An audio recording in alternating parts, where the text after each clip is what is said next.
Welcome to Museums Matter, a series of FB live streams by the Vibal Group, Chinatown Museum, and Iloilo Museum of Contemporary Art.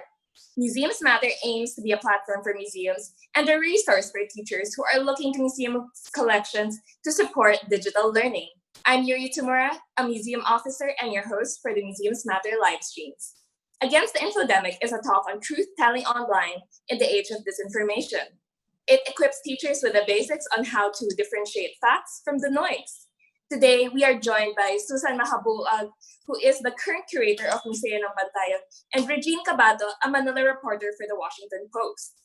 So Regine Cabato is a convener for the Campus Journalism Lab, an initiative targeted towards educating and empowering student journalists.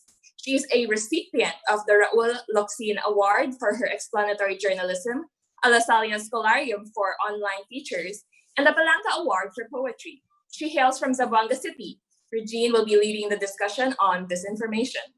The discussion will also make use of specific examples on historical revisionism found in the Bantayog Bayani Museum, which is part of the Bantayog Bayani Foundation, to be led by Ms. Susan. Her education in museology began in the National Museum, where she learned about collections management and museum archiving. So, Regine, let's talk. Can you come in?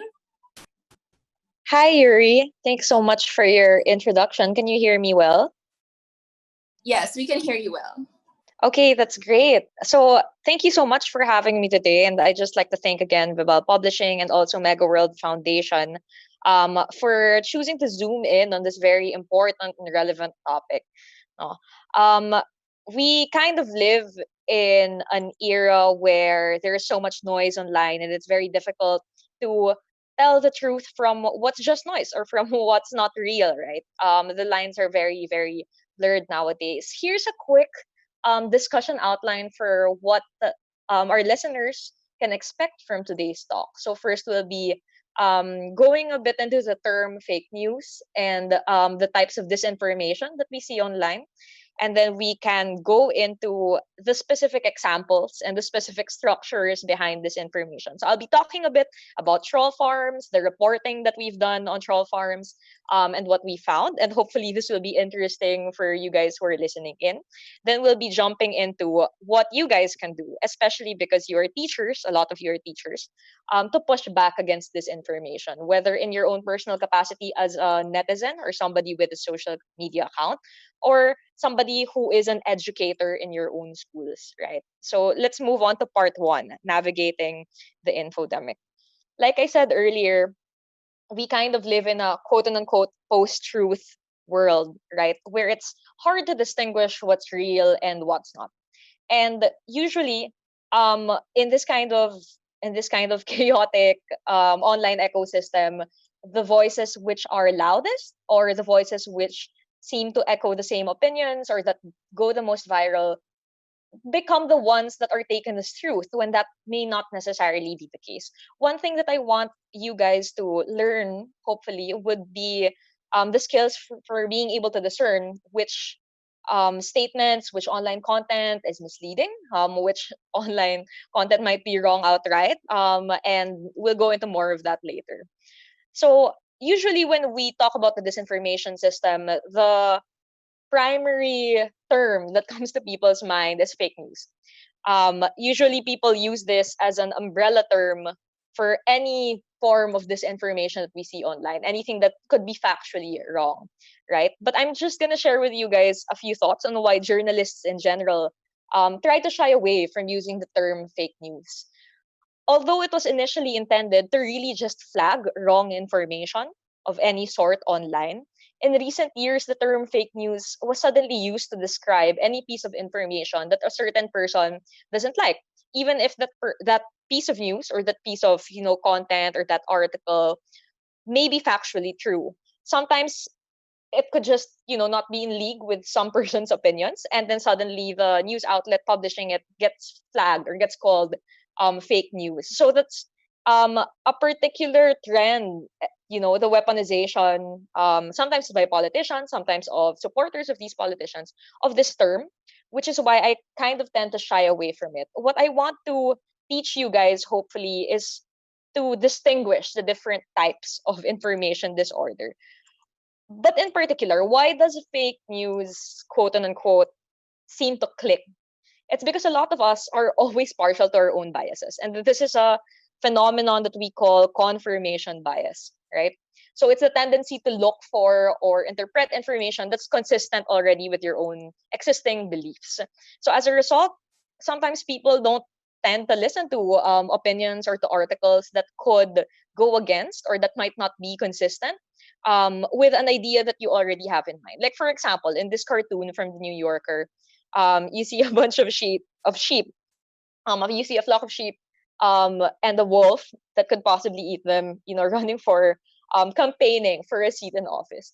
So if you are already partial, for example, to a certain politician or to a certain idea, even if what that person says or what that person tries to project himself as might be against your own interests or your own good, if you really like him or her, then you'll probably be pro the person, even if you might not actually be on the same side, right? So that's the kind of idea that um I want you guys to be very conscious about your own confirmation biases.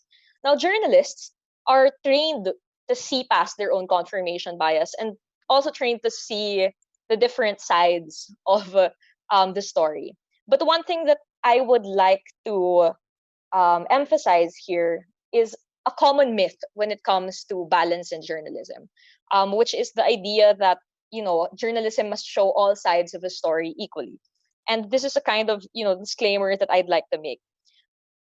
Seeing past your own confirmation bias is a skill that we should not leave to journalists. We should also hone it as citizens, as netizens, and most importantly for you guys, because you guys are teachers. We have to be able to distinguish, facts from opinion, and that's precisely why not all sides of a story are necessarily equal. Um, the journalist's job is to get all sides of a story, sure, but not all sides of a story deserve equal treatment because not all sides are necessarily factual or are true. Let's take a very relevant or recent example. For example, when it comes to COVID-19, right? It's very scientific. Um, if we stick strictly to the idea that all sides of a story must be reported, um, then the idea would sometimes to let journalists, run opinions or ideas from people who might not believe that COVID exists, or from people who give unscientific medication or like diagnosis for COVID-19. But we see that's not true because opinions like that, unscientific ideas about how to treat COVID are not factual. So therefore, they do not deserve equal treatment when we search for all sides of a story. So that's the same reason why journalists should not run opinions from people who are anti-vaccines, from people who are climate change deniers, no? Because these are things that are already disproven by science. Now things get more complicated when politics is involved, right? Because that involves real people's opinions, real people's feelings, narratives, and their own interests, and not just hard facts. But as much as people can tell the truth, they can also lie, which is why if a person makes a claim, or if a politician, for example, or not necessarily a politician, somebody who is being featured in any sort of media report, makes a claim that's contradictory to something that we know is factually true, then that particular side of the story does not deserve equal treatment from what is established as true. So that's some disclaimer that I'd kind of like to get out there just for everyone's information, and so that you can also have a clearer understanding of why the media operates the way that it does. Now let's go into the types of disinformation so that you guys can have an idea of the different the different things that we see in the current information ecosystem. There are two factors that I want you guys to watch out for, which is first, whether or not a piece of information is true or false, and second, what is the likely intent behind this piece of information. So we have, for first of all, disinformation, which is false information, which likely has malicious intent behind it, right? So those spreading it can have political, financial, psychological, or social motivations. So these are this probably includes a lot of what you guys might see online that is hyper partisan. A lot of um, smears against certain public figures, for example, fall under disinformation. For misinformation, it's false information, but not necessarily intended to cause harm. So those spreading it likely believe that it's true. And malinformation is information that has basis in reality, but then it's shared with an intent to cause harm. So that particular information or that particular data is suddenly taken out of context or reframed or twisted in a kind of malicious way, um, usually to hurt the person involved, right? So here are some examples. No? So for disinformation, one example is this bit from a Verifiles fact check. Verifiles is a certified fact checker and partner of Facebook, and it's run by veteran journalists. No, so they pulled out this particular quote unquote article online, which says that the Abu Sayyaf group did not thank actors, politicians fighting the anti-terrorism bill. So anyway, they flagged this particular article from a supposed site called the Asian Policy as untrue, or as misleading at the very least. And part of the reason why this falls under this information is because it's really made to look, if you can see the screen cap, like an actual news article, even though it is factually incorrect. Second, it also seems to target a specific number of people or a specific set of people, that is the actors and the politicians who voiced their opinions against the anti-terrorism bill. For misinformation, an example, which I could not find the screen cap of, is, let's say, an error on a report, which is later corrected, or not necessarily an error in a report, but an error in an initial idea of something of breaking news, which later turns out to not be true. Just very loosely as an example, say for example, there is a fire somewhere in Manila, and there are some people who were not found right away in the moment. Maybe somebody who is panicking can suddenly share a piece of information that this person is missing, that this person might have been caught in this particular community that was suddenly found ablaze, but then later on that person is found to be safe. So when that piece of information goes around and people share it, thinking that it's true and wanting to help, and sharing it out of a good intention, then that is an example of misinformation. So for malinformation, we have this particular news story back from 2017 where Pia Wurtzbach, Miss Universe, spoke up against how police possibly inadvertently revealed a drug suspect's HIV status. So that was a piece of private information about a person that had nothing to do with the crime that the person was being accused of. And when Pia Wurtzbach wrote about it, she was like, was this really necessary? It wasn't relevant. And it kind of contributed to a stigma of people who live with HIV, and in the bigger scheme, a stigma toward the LGBTQ community. So let's say even if the police did not necessarily intend to harm this particular person, there might have been people online who use this information, or this private piece of information, in order to kind of attack the drug suspect or attack people from the LGBTQ community. So that, in that particular case, nagiging malinformation na po siya, no? Ayun. So if you delve deeper into the kinds of, or into these types of disinformation, you guys will notice common trends um, that exist across different pieces of disinformation, misinformation, etc. that you see online. So you might recognize some of these. I won't go into them in detail, but this includes satire or parody. Sometimes satire can be taken as misinformation if people misread it and then think that it's an actual truth, And then there's misleading content, which, obviously misleads to frame a certain issue or an individual. There's imposter content, where actual genuine sources are impersonated. For example, you might see um, posters or quote graphics going around on Facebook that suddenly displace or try to imitate the logo or the format of certain news outlets, say for example ABS-CBN, Rappler, CNN Philippines, etc. Um, so be very particular when you're looking at the logos or when you're looking at quote graphics, because sometimes they can be manipulated to make it look like they're coming from a certain news outlet, even if that's not the case.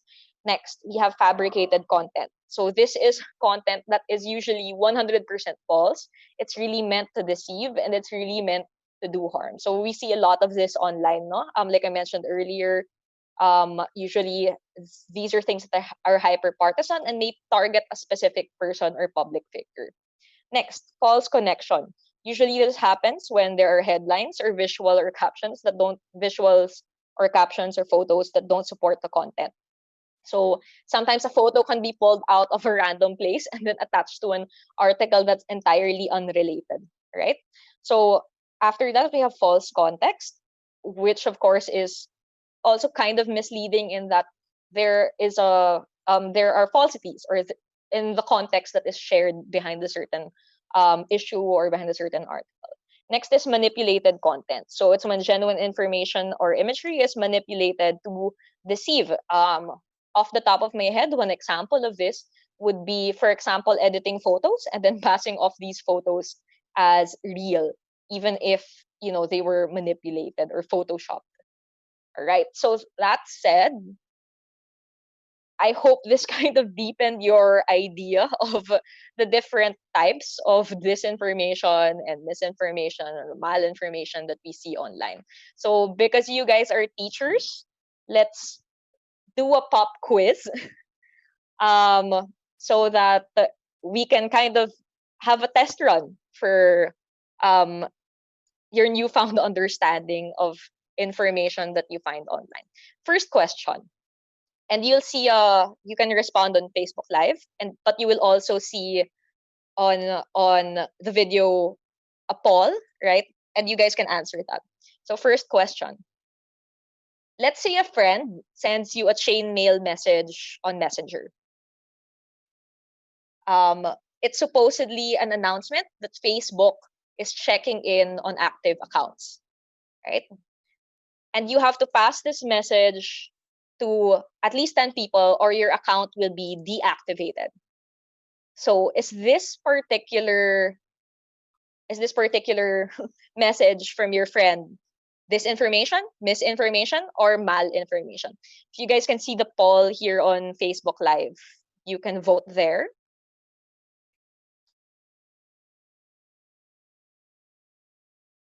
Yeah.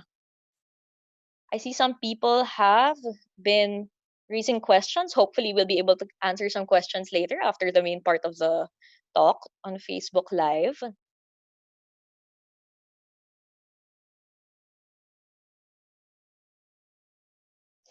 So yeah, for people who are just tuning in, I'm just waiting to see the winning response on the poll. But yeah, if a friend sends you a chain mail message thinking that you have to send it in order to um, maintain your Facebook account, is that disinformation, misinformation, or malinformation? Is there a winning answer? You can answer also below on the group chat, on the thread. I don't seem to be getting the... Okay.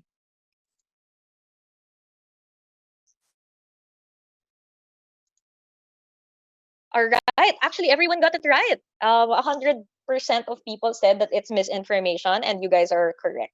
Let's move on to a few other examples now. Next. And I particularly picked examples that are relevant usually to the school context, so that hopefully if this happens or something like it happens in your schools, you guys as teachers will know how to handle it. So the next question is, um, let's say that a student was bullied and a video of this particular incident suddenly went viral online. So that's question number 2.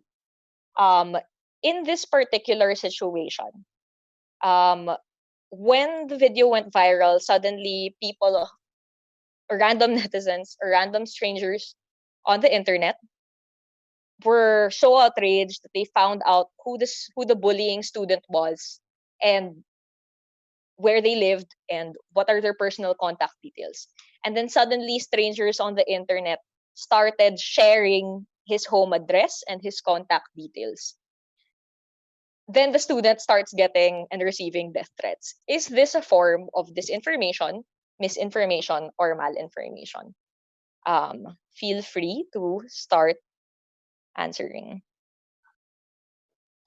Ayan, I'm seeing some of the comments on the Facebook Live.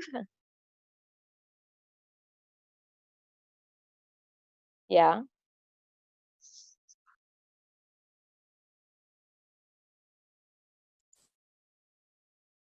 Thank you so much to everyone who's participating in the current discussion. Hopefully, you guys will find what we discuss here today relevant.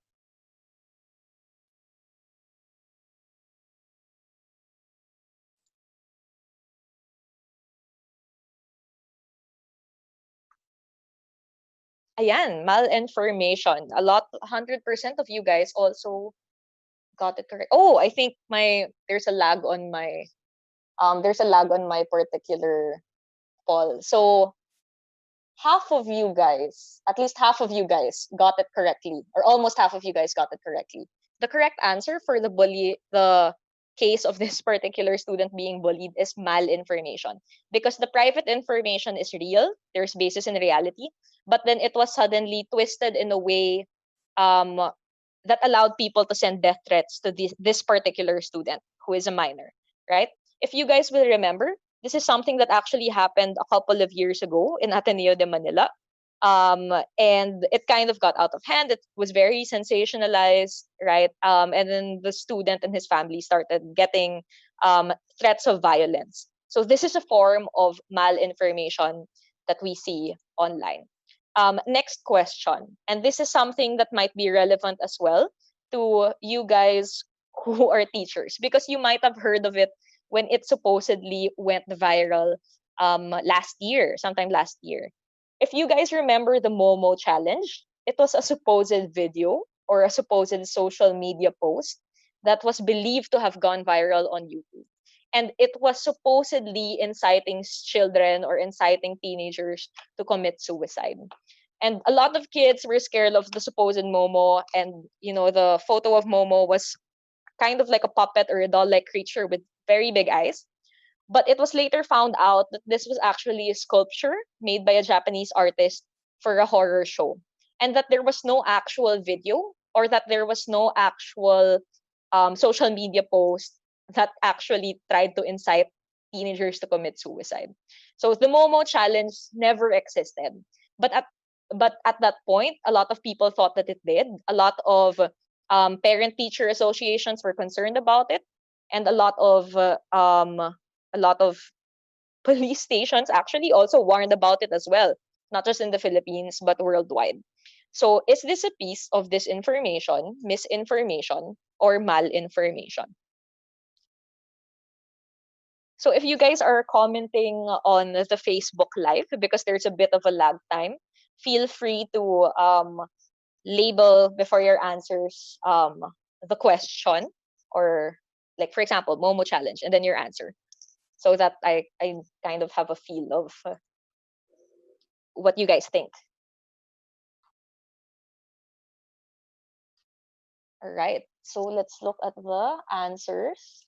That for the answers that are coming in, a lot of people actually said disinformation, and then the next biggest answer was misinformation.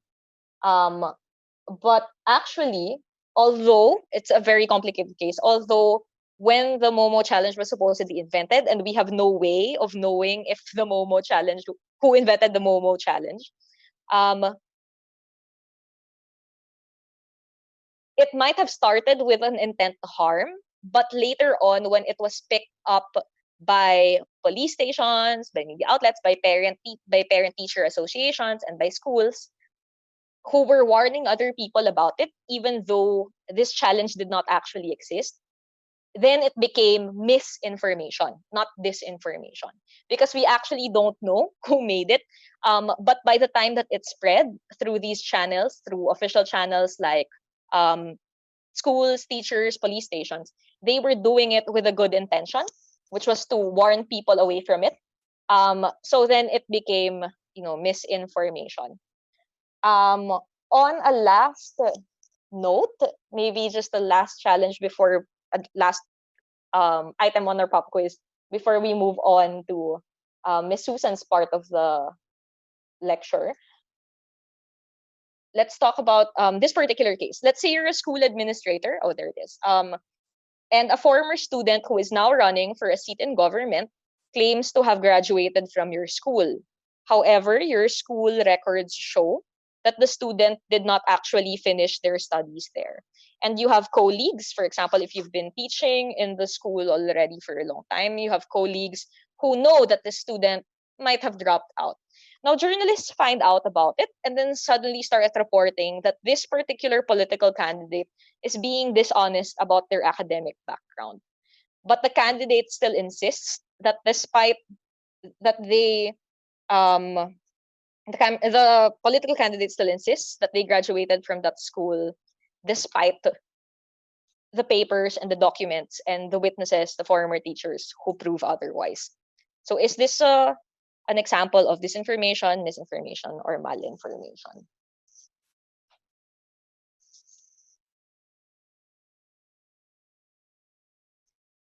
Okay, it's really it's interesting to hear what you guys are the answers that you guys are saying, and that hopefully, like, we pick the examples that are very relevant now for teachers who are working in the school context. Can I see the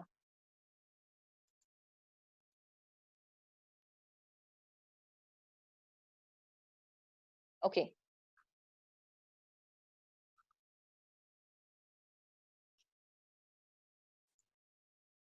All right, a lot of people actually got it right for the diploma question. So more than half, almost 60%, voted disinformation. You guys are correct. This is a form of disinformation because the politician still keeps insisting, no, despite the numerous paper documents, the paper trail will prove otherwise, right? So I'm not sure if you guys know who this particular politician is, but then again, there could also be more than one politician and there could be more than one school.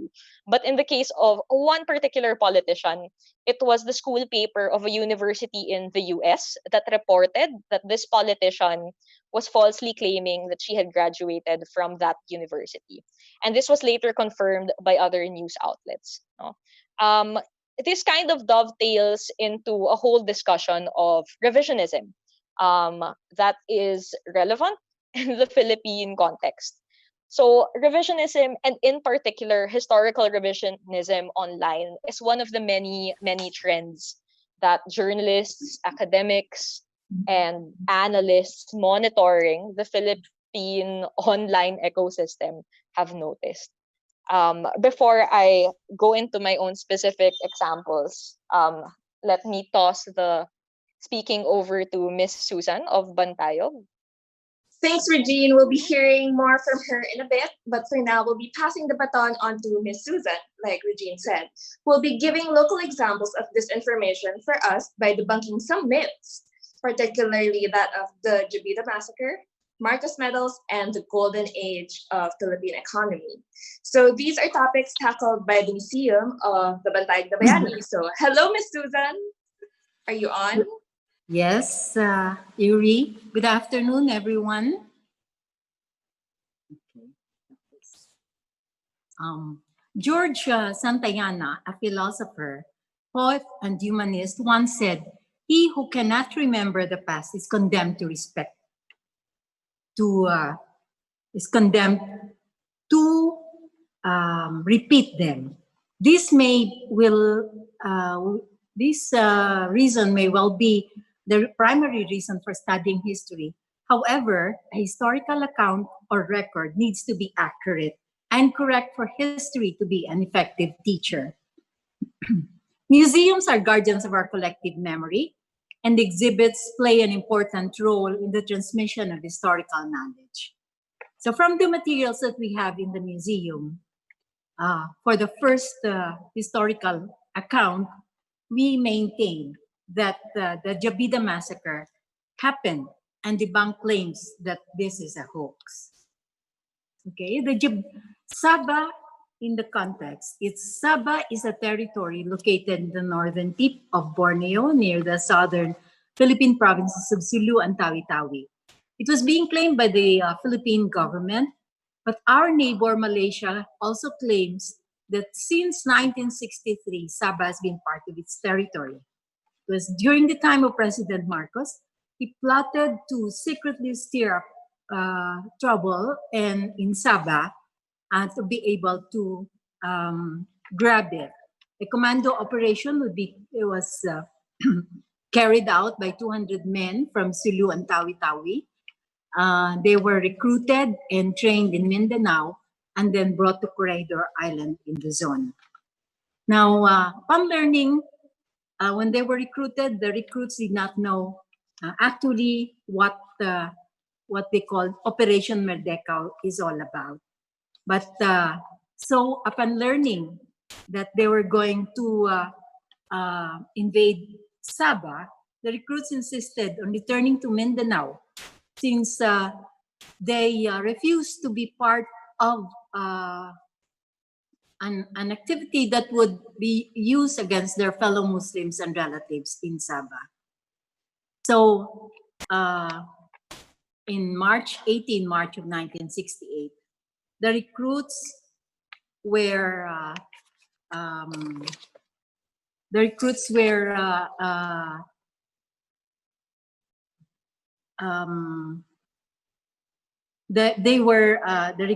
in groups were what we call this were supposed to be transported back to Mindanao, but then on the 18th March of 1968, there was a massacre of one group of recruits by the armed forces of the Philippines.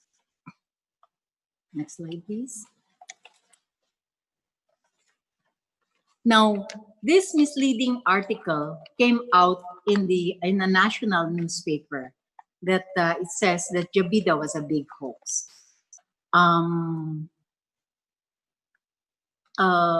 This appeared in 3 parts in a daily newspaper, the Manila Bulletin, and it says that what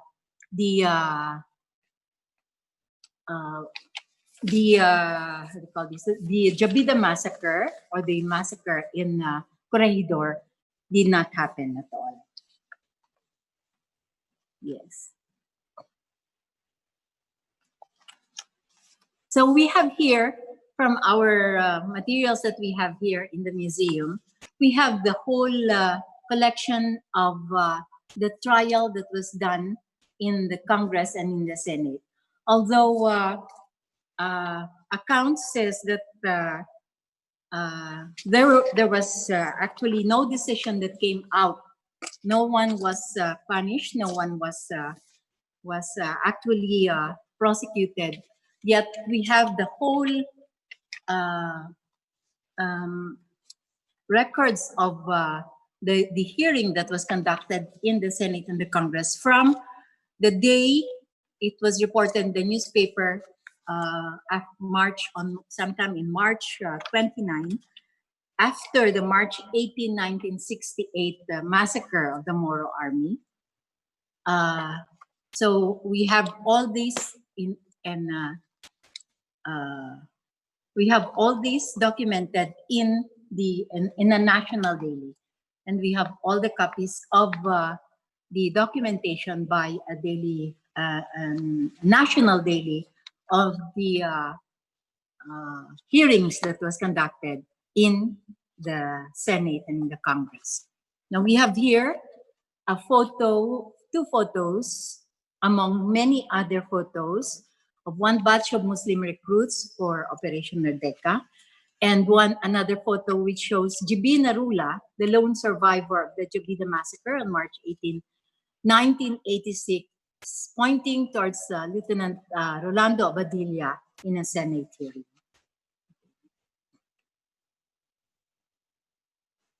Yes, and then okay. So now we now come to the next how do you call this, historical account on the Marcos medals. Now the President, what do you call this?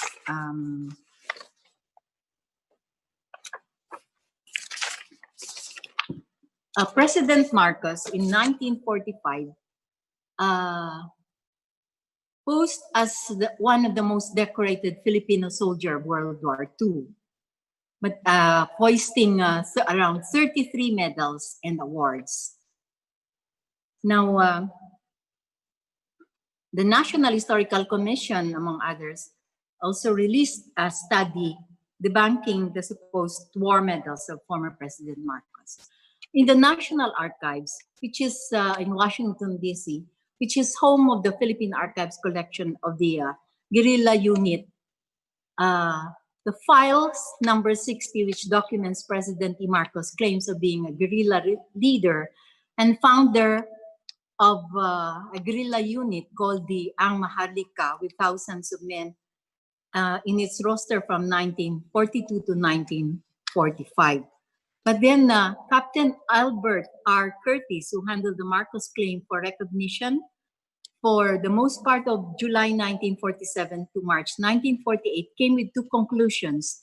One, that the Ang Maharlika unit under the alleged command of President Marcos is fraudulent. The second one is that inserting his name in the roster among the United States Armed Forces in the Philippines, Northern Luzon, USA roster was a malicious and criminal act. Now, there's a claim. Now, here is a book which documents the claim of President Marcos during the World War II. During World War II, and it attempts to get recognition and compensation for his Ang Maharlika unit.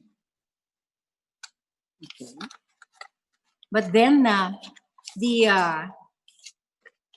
next slide, please. But then Marcos' claim was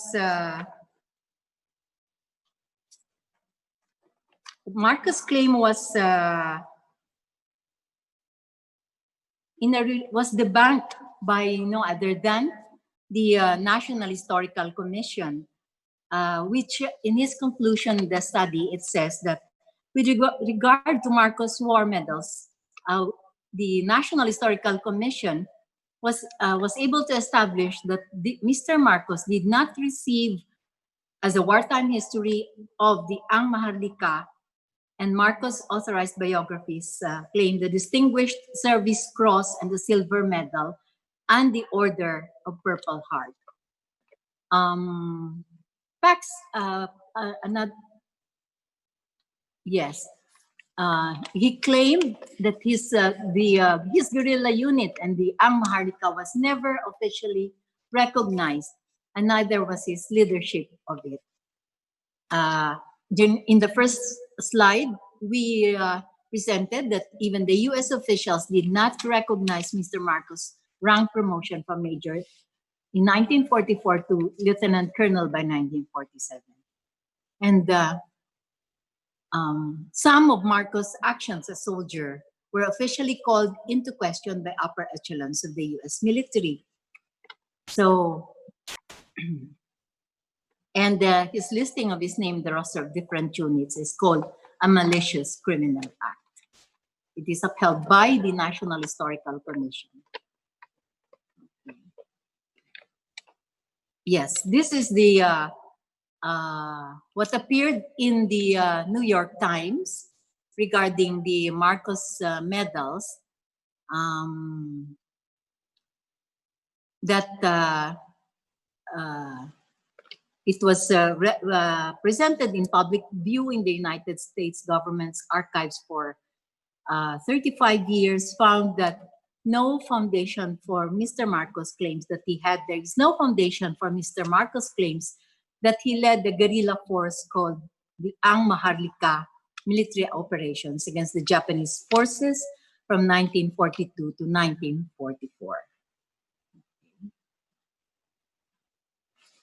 And the next historical account is, which is the notion of the golden age of Philippine economy under the Marcos regime. It is a mistaken notion that the Marcos era ushered in the golden age for Philippine society, including the economy. We have chosen here some data and some graphs which best illustrates the ill outcomes of the Marcos era on the economy. So the first is there was a spike in unemployment. This graph shows the gradual rise in unemployment and the precipitous rise in underemployment from around 10% to 33% of the unemployed.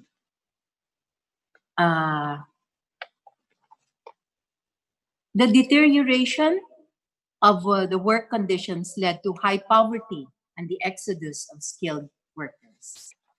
So the next graph that we will be presenting is the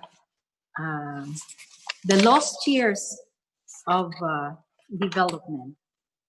This means the severe retrogression of Filipinos' income per person, called lost decades of development, testifies to a truly dark era in our economic history.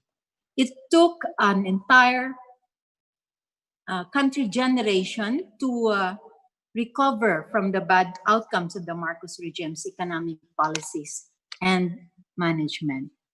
So we have here from 1983, the biggest decline of the income per person in our history, 1983 to 1985, and which we were able only to recover in 2003, which is 21 years later. Philippine foreign debt is, next slide. No.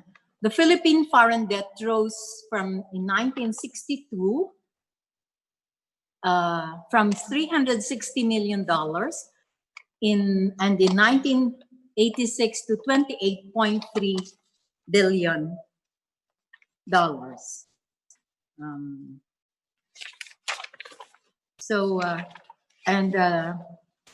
In the World Bank study on the poverty line in the Philippines, in 1974, we had 24% of our population in poverty line.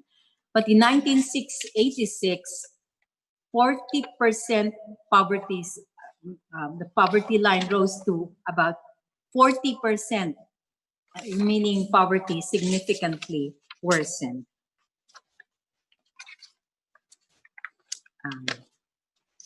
Okay. Yes. Okay. Thank you, Ma'am Susan. Maybe I'll just take off from some of your examples, right? To our viewers, kumusta naman po kayo? Thanks so much for tuning in again. Hopefully you guys will find what we talk about here today relevant, no? Jumping off of what Ma'am Susan had mentioned earlier, these examples of the Jabidah Massacre, the Marcos medals, the economic facts, and so on. No, I also wanted to share some related examples of historical revisionism that I found in the course of my experience as a reporter, right? So this is an example of a social media post that's been going around online for a couple of years now. In this particular post, the claim supposedly, goes into something that Ma'am Susan talked about. Basically, there is a claim that the economy was all well and good, there was no foreign debt, etc. When there are actual economic records that can prove otherwise. in this particular social media post going around on Facebook, you will also see, kung nakikita nyo no, sa likod, there's also a claim that the Marcoses supposedly were descended from a royal family of an old nation, quote and unquote, the Maharlika. But the social studies teachers among you guys, or the history teachers among you guys, will know that no such old nation called the Maharlika, existed. So these are things that are factually disproven, right? But they are still going around online. Somebody in the Facebook comment section has asked, what are some ways that we can identify disinformation as they're going about online? Sometimes the disinformation will already be flagged by Facebook or nakamarka na po siya ng Facebook. Like for example here, you will see that the post was already made gray and there is a pop-up that says that this particular post is partly false or that it is misleading.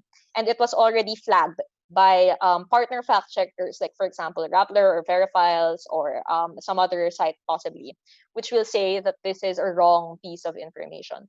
So once you guys see that there is a kind of mark like this on a certain post, don't share it anymore because it might, spread to people who might have a harder time distinguishing what's real and what's not. But in this particular case, when it comes to historical revisionism, it's not just random social media pages that could be spreading certain pieces of misleading information. Sometimes misleading information can come straight from politicians or public figures themselves. Back in 2018, I did a fact check, for example, on a video that was released by former Senator Bongbong Marcos about an interview he had with former Senator Juan Ponce Enrile. And we found at least 8 things that were factually wrong or that were misleading in that particular video, no, which ran for quite a while. One of the claims, just to give you guys an example, and this is an article that we published back when I was still in CNN Philippines at my old job.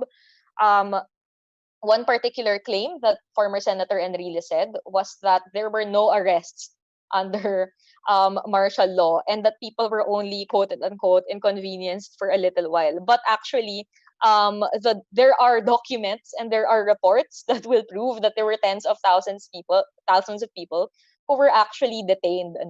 So, ayun, these are some examples of when a certain person will say something, or a certain public figure will say something, but there is actually documentation to prove that the opposite is true. So we have to be very wary of that. Just relatedly also, Rappler has more information about historical revisionism online in this particular 3-part series that they did, where they presented data analysis and the connection between various social media accounts. So it's just something that you guys might want to look into, no? Also something to be particular of when you're choosing what Facebook pages or what Twitter pages maybe to follow. So in line with that, in line with just jumping off of this particular investigation of Rappler, let's talk about structures of disinformation. So let's talk about, troll farms. Let's talk about coordinated campaigns to forward certain ideas online, right?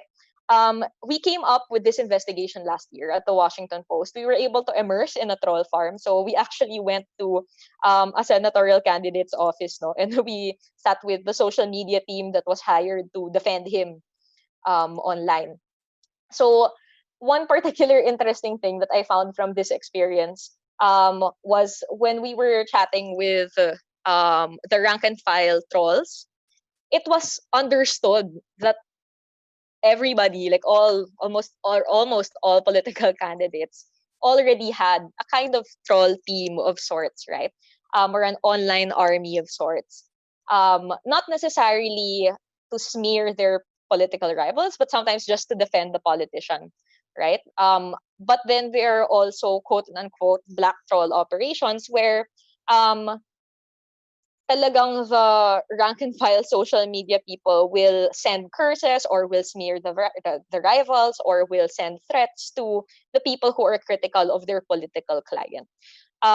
So that said, it's very I want you guys to be very particular of this kind of atmosphere, where you can have actually one person online on some other side of the internet behind the screen who is managing 20, 50, maybe 100 accounts and making you believe that they are a majority, right? Or that their opinion is a majority, but actually it's just one person.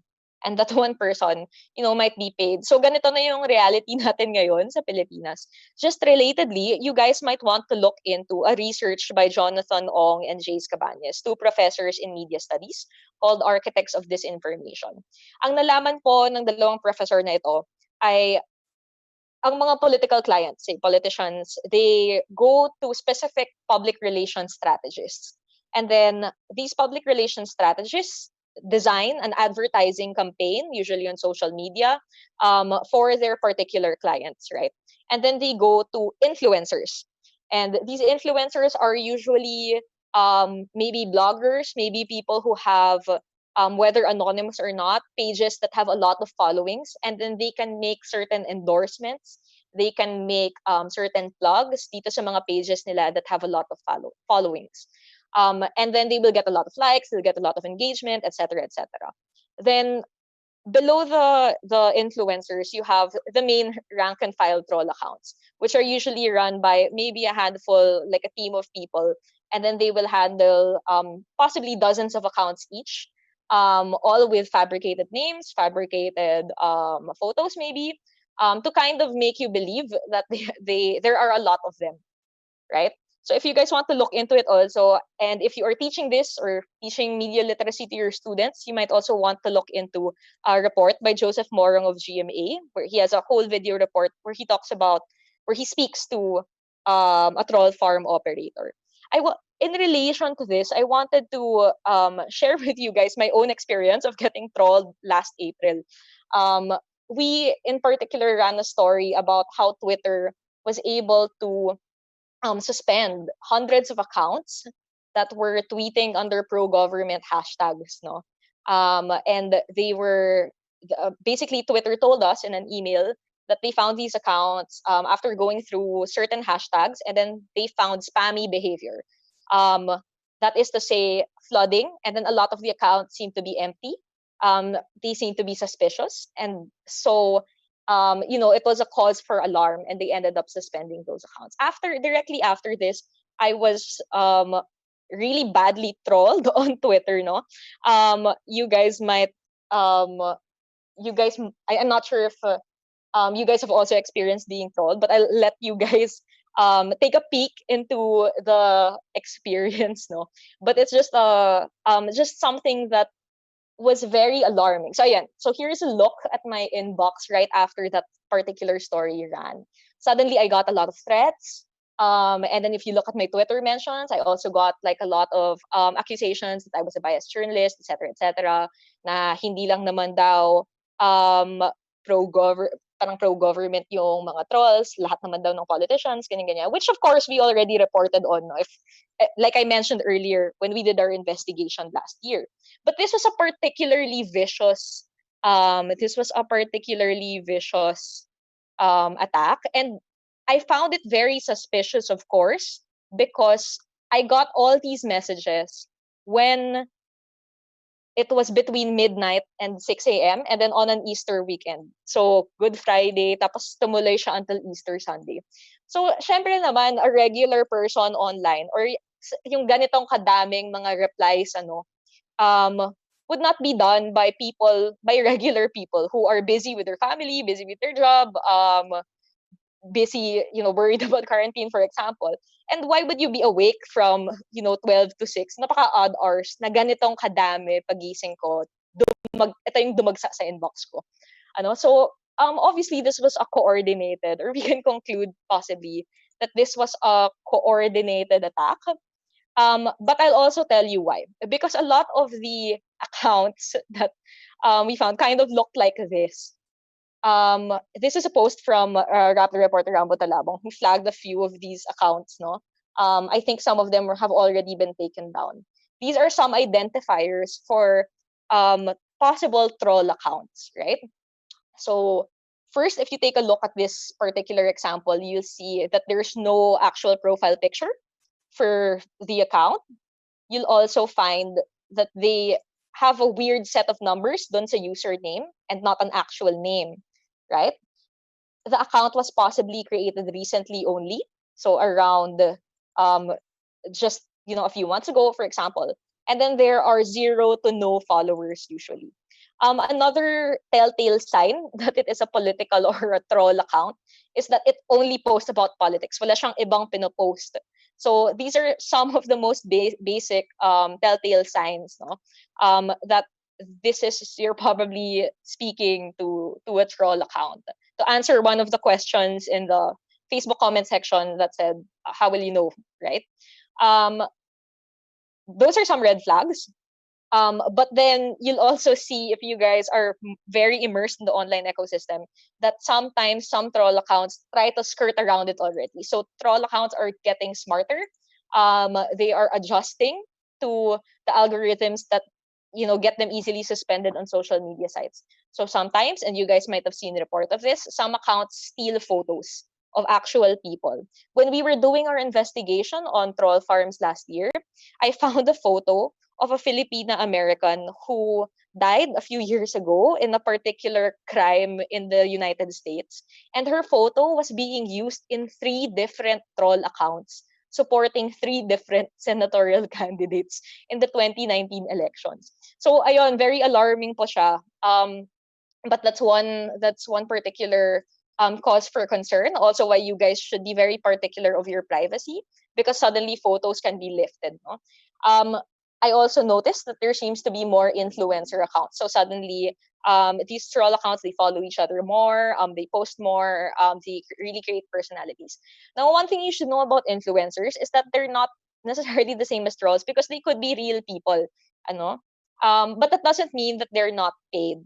So that's a very strange thing about our current ecosystem. But at the same time, also, there are also admittedly diehard supporters of a certain politician or different politicians who will also um, post certain things or attack certain people, even if they are not paid. They'll do it for free, right? So basically, my appeal to you guys as teachers probably is, when you're posting online as netizens, or also teaching your students about online etiquette, um, even if you hold true to if you hold a certain political opinion close at heart, please stay civil still online. Please don't add to the vitriol online, So that's one thing that I wanted you guys to be particular of.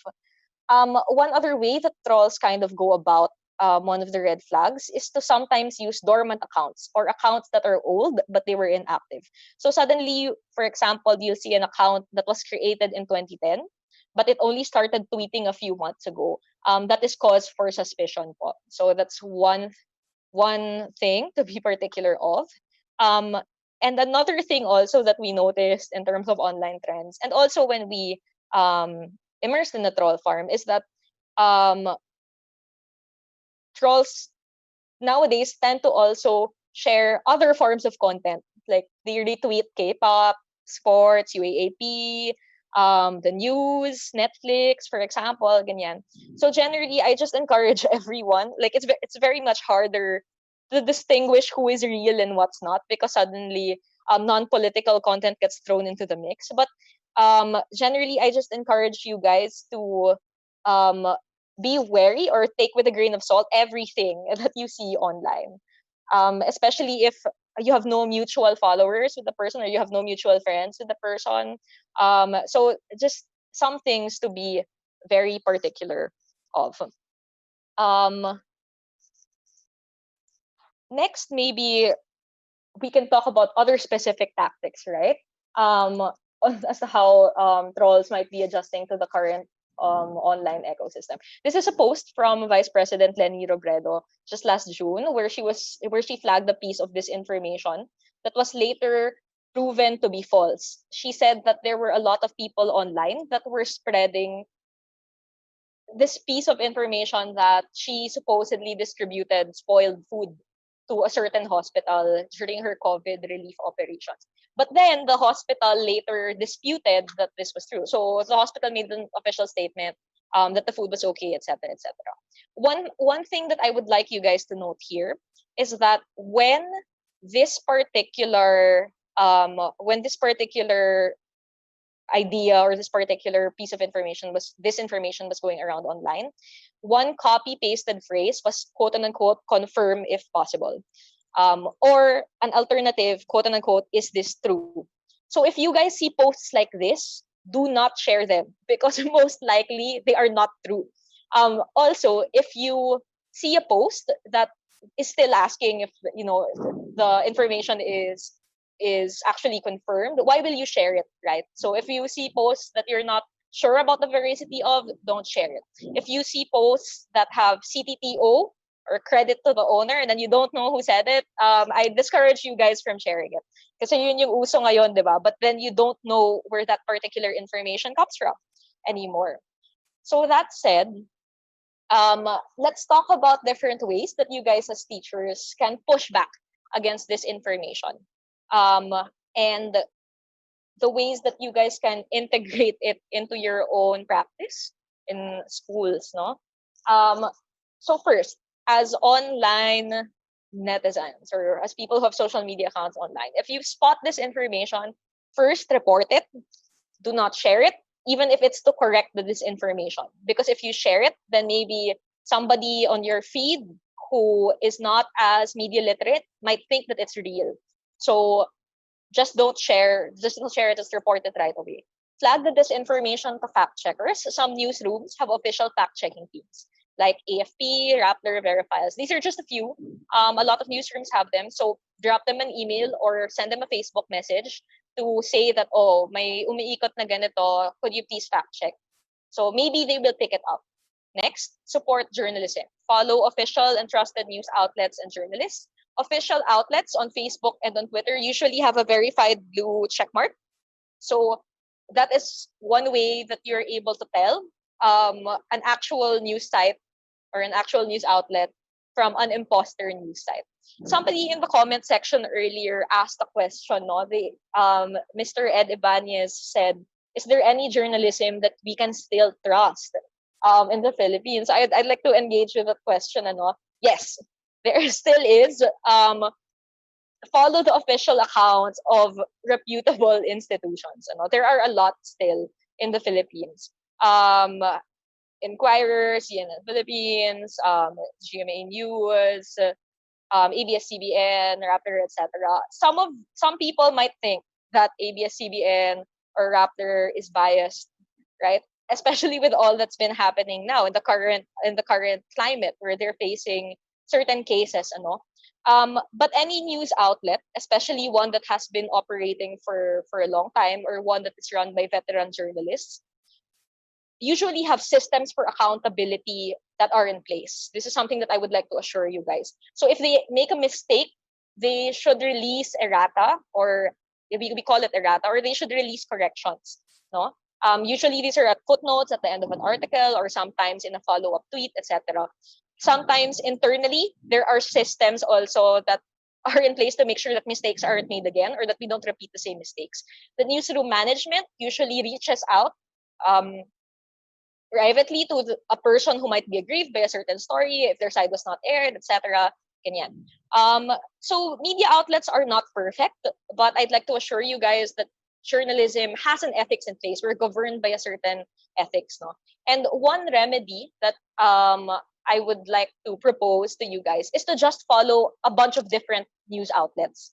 Don't follow just one, so that you can see the way different outlets cover certain things, so that you have a bit of variety when it comes to the consumption of the news. No? So apart from the local outlets, of course, you also have New York Times, you also have BBC, Al Jazeera, etc. I work for the Washington Post. So you also have the foreign press who are also watching and tuning in to news in the Philippines. So one thing that I'd like to point out that you guys should know is that journalism in the Philippines is not homogeneous, no?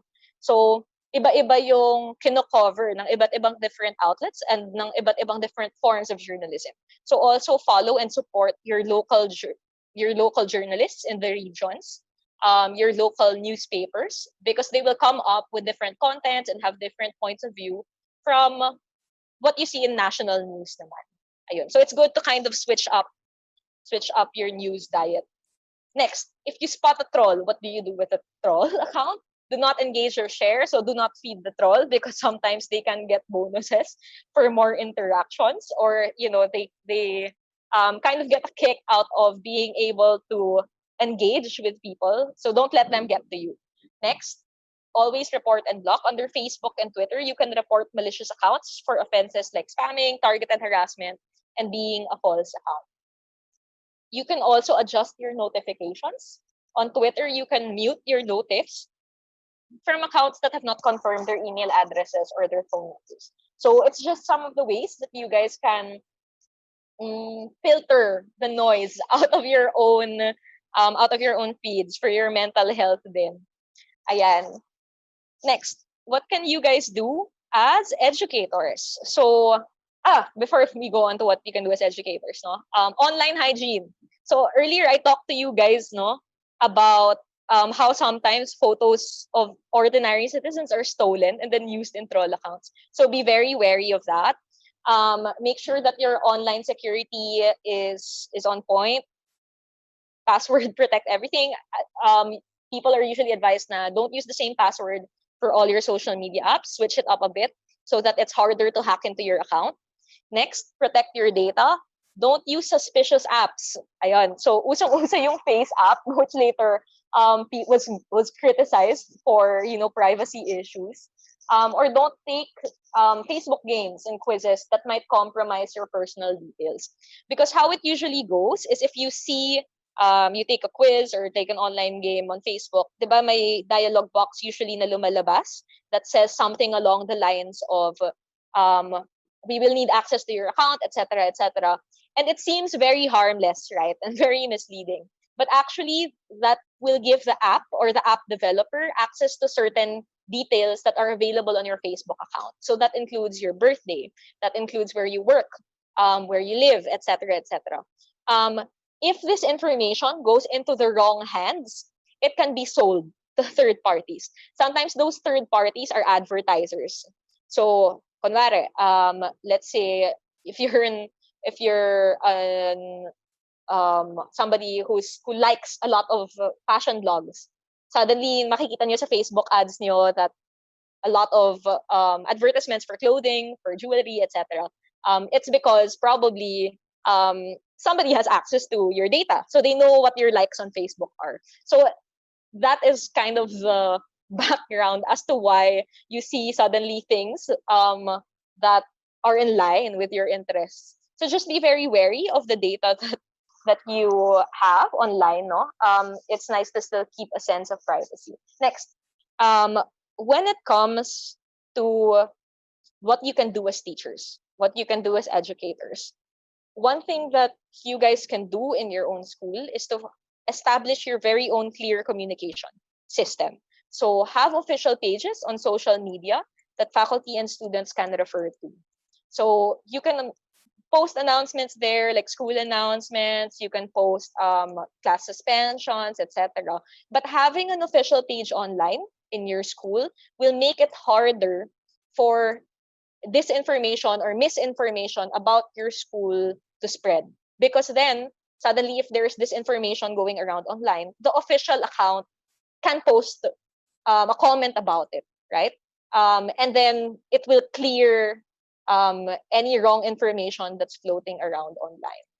So next, don't be afraid to issue institutional statements. So academic institutions like universities have the responsibility, sorry, there's a typo there. I wasn't able to correct it. Have both the right and the responsibility to stand for truth when it is under fire. Academic institutions like schools, are governed by critical thinking, the sciences. So don't be afraid to issue institutional opinions. No. Next, work closely with the student council and the student newspaper. Student organizations are helpful in disseminating verified information. Like I mentioned earlier, like for example, in the case of a politician who was claiming that they graduated from the school, it was actually that the school paper that ran the initial report that the claim was false. So it also helps to work closely with the students. It also helps to, like put their media literacy training into practice. And it also establishes a culture of transparency no, between school administrators and the students. So that's one particular thing that I wanted to encourage you guys to do, so that we can really truly put our education into, ano. Next, integrate the media literacy into your curriculum very closely. So media literacy training for students and teachers. Train both students and teachers to continuously discern and amplify the truth. There are some initiatives that offer seminars. For example, there's Out of the Box, which is particularly concentrated on teacher training talaga sa media literacy. I'm part of an initiative called Campus Journalism Lab, which talks to campus press advisors, but we can also give media literacy seminars as well. We also zoom in specifically on students and student journalists in particular. So you guys can get in touch. We'll be posting the contact details later. Next, incorporate the truth telling in school activities. So you can kind of use it as a theme or as a prompt for when you guys have academic and extracurricular activities, like in school contests, exhibits, symposiums, sa bayang bigkasan, yung stuff like that, no? Integrate the truth telling also in your own lesson plans. So have a thorough social studies and history program. Incorporate media and news literacy in English and Filipino subjects. You can ask students to produce newspapers for a project, just to kind of let them get a feel of what it's like. And if you're a science teacher, of course, support research efforts, and research backed science. Just related to this, and in relation to history and social studies, and to the presentation of Bantayog ng mga Bayani, you guys might want to look into, especially if you're history teachers, Martial Law Museum. So there is an online website for it. It's an initiative from Ateneo de Manila, if I'm not mistaken. And in Martial Law Museum, you will find teaching modules that might be helpful for your own lesson plans. Next, it's helpful also to organize field trips. Take students to institutions that guard the truth, like museums, like newsrooms, libraries. You guys, if you are in the regions, it might be helpful to invite maybe local journalists or the local librarian or a local museum curator, so that that person can dialogue with the students, and the students can ask their questions and kind of have an idea as to what exactly are some things that they could do. So that said, thank you guys for tuning in. These are some of my sources, by the way. You might want to look into them for more. I'll be answering a few questions that I'm seeing pop up on the Facebook feed. Just give me a moment. Okay, so a question from Sir Ernie Ronel Tirol. Why is there always a tendency for a lot of people to immediately believe what they read on the internet? Okay, Sir Ernie, siguro one answer to this is confirmation bias. Yung nabanggit ko po kanina at the first part of the presentation. A lot of us have our own personal biases already. So if we see something, we will let that feed into our own biases. What I want you guys to be particular about as teachers is to be aware of your own biases. So try to practice with yourself, but also practice with your students if you're giving them media literacy classes. Maybe help them distinguish what is fact from what is opinion, or give them quizzes that's kind of like the quiz that I gave you earlier. Is something disinformation, misinformation, or malinformation, so that you can kind of start learning to assess how to process a piece of information. Because sometimes some things might not be purely fact, might not be purely opinion, but a weird mix of both. So sometimes they can be partly true but partly false. And that's why I wanted you guys to assess the truth of something and the intention of something as well. So hold on, let me next. Okay, question for the sake of the group. What about Wikipedia? This is from Sir Remy De Leon. As you guys might know, Wikipedia is a publicly edited encyclopedia. There are a group of volunteers actually from the Philippines who are specifically dedicated, and of course they're not paid, no, to edit articles that relate to the Philippines. So these are people who also just have a passion for history, or just have a passion for trivia, and then they kind of safeguard these pages. But because anybody can edit Wikipedia, I'm sure you guys know this as teachers. Be Just take with a grain of salt everything that you see online. You can go there as a kind of resource for general information, but not necessarily for direct research. You can go there to find leads on primary sources or on secondary sources. But um, publicly it's a because it's publicly edited. That's kind of what makes it tricky, right? That said, sometimes you'll see that celebrities' pages can be edited at any time, etc. Right? So there are people who kind of try to revert it back to the way it was. So shout out to the people whose passion it is to just correct stuff on Wikipedia. But you guys might also be want to be extra careful about some information that you see there.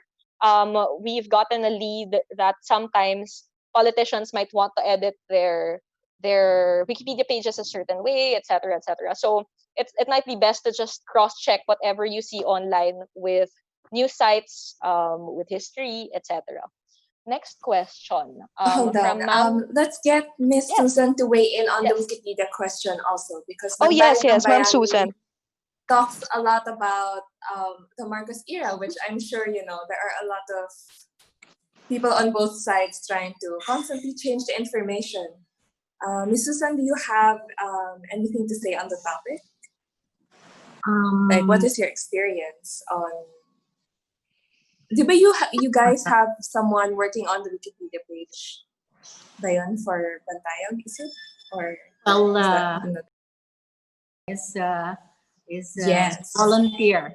Yes. But then perhaps it would help if this our volunteers could actually specify which information found in Wikipedia may be on question, and maybe they can propose changes to come up with more proofs, so that this seemingly misinformation should be corrected. Yes, because okay, there are some entries. There are some entries which may be, maybe we can our volunteers. Maybe we can. Our volunteers can use what we have in the museum, the materials that we have in the museum, to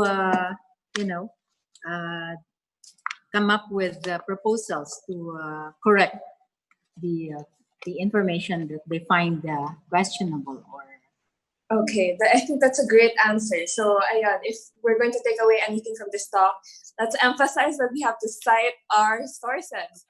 If the source is not credible, do not cite it. So maybe we'll just squeeze in a couple of last few questions before we close out. So, from Nalisa Masangke, naging karanasan sa school publication na mismong ang school ang nagdi-discourage na magsulat ang mga bata ukol sa mga sensitibong isyung panlipunan. Does the school have the right to do this? Let's have a very quick answer, I think. Thank you, Ma'am Nelisa, for this question. No, a lot of schools might feel that they have the right to do this because, of course, they are in charge in a way of the welfare of students. But we would really like to encourage schools to not stifle or not censor what the students want to talk about. You guys might be surprised sa curiosity ng mga bata, and what I'd like to encourage you guys to do as educators is to really just guide them, as opposed to shut down their ideas. maybe direct them to the right sources, help them be able to come up with ways or to come up with angles for covering a particular story or for covering a particular issue that might be informative. Ano? So maybe I would discourage you as schools to censor students outright. It's actually against the law, no, based on the Campus Journalism Act of I think 1991. I'm not sure, but I forgot the year, no. But based on the Campus Journalism Act, I really discourage you guys to do that. But understandably, you might have the welfare of your students in mind, so please just guide them to the correct sources, no. And if you would like to talk more about this, you can contact us at campusjournalismlab@gmail.com. We can try to suggest more specific ways that might be helpful. One other thing that I want you guys to consider also as schools from different parts of the country, when you guys are coordinating with students who might want to talk about social issues, you might want to encourage students to talk about social issues, not necessarily on a national scale, but in your local, like in your particular city or in your particular community. For example, they might want to talk about COVID-19, right? Um, but it's a very big picture to talk about it on the national level if you are a school in the regions. So you might want to encourage them to talk about it in terms of what is happening in your local community, in your barangay, for example, or in your particular city. So you can also guide them on that front. That's one possible compromise. Ano? Ayon. Okay, thanks, Regine. Last question for both Regine and Ms. Susan. From John Paul Abelera. In my personal experience, the senior citizens are more likely to believe everything they read on Facebook. Most of them do not fact check. How can we encourage senior citizens to fact check? The question of every teen in quarantine. I am a senior citizen. Yes. And yeah, and as a museum worker, we do a lot of fact checking. And as well, yes, that's it.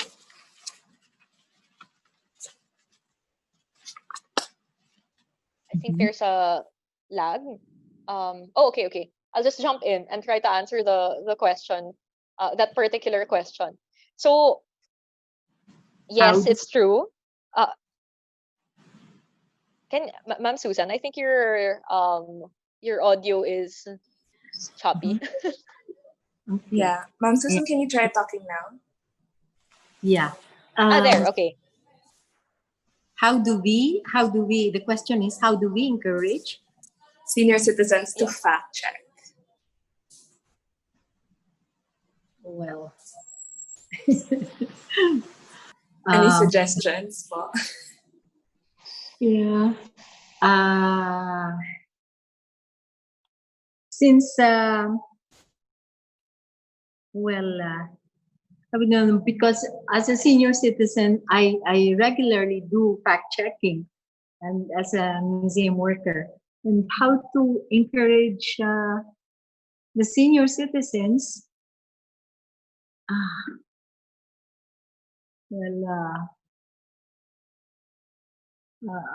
wouldn't know of any strategies. I do not know if Regine can.